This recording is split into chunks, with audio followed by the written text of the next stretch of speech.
ప్రతిభను ప్రదర్శించడానికి వయసుతో సంబంధం లేదని నిరూపిస్తున్నాడు కాలెబ్ స్టీవెన్. ఎవరి కాలెబ్ స్టీవెన్ అని అనుకుంటున్నారో చెప్తాను. ఈ వీడియోకి ఒక లైక్ చేయండి, షేర్ చేయండి, కామెంట్ చేయండి. అమెరికాకు చెందిన కాలెబ్ స్టీవెన్కి ప్రస్తుతం 11 సంవత్సరాలు.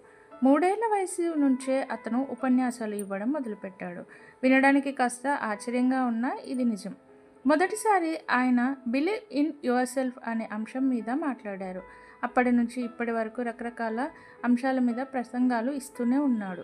అతనికి టీచర్ అవ్వాలనే డ్రీమ్ ఉండేదట. అతను ఇంతగా మాట్లాడడానికి కారణం పుస్తకాలేనట. అతన్ని మాస్టర్ ఆఫ్ రీడర్ అని కూడా పిలుస్తారు. తను మాట్లాడే అంశం మీద తానే నోట్స్ రాసుకుంటాడు.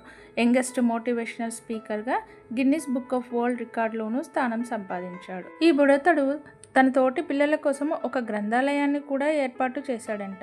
ఏ రంగంలోనైనా విజయం సాధించాలన్నా పుస్తకాలు చాలా ఉపయోగపడతాయి అంటూ ఉంటాడు. చిన్న వయసులోనే రికార్డ్ సాధించిన కాలెబ్కు హ్యాట్సాప్ చేస్తూ ఈ వీడియోకి ఒక లైక్ చేయండి. Thank you.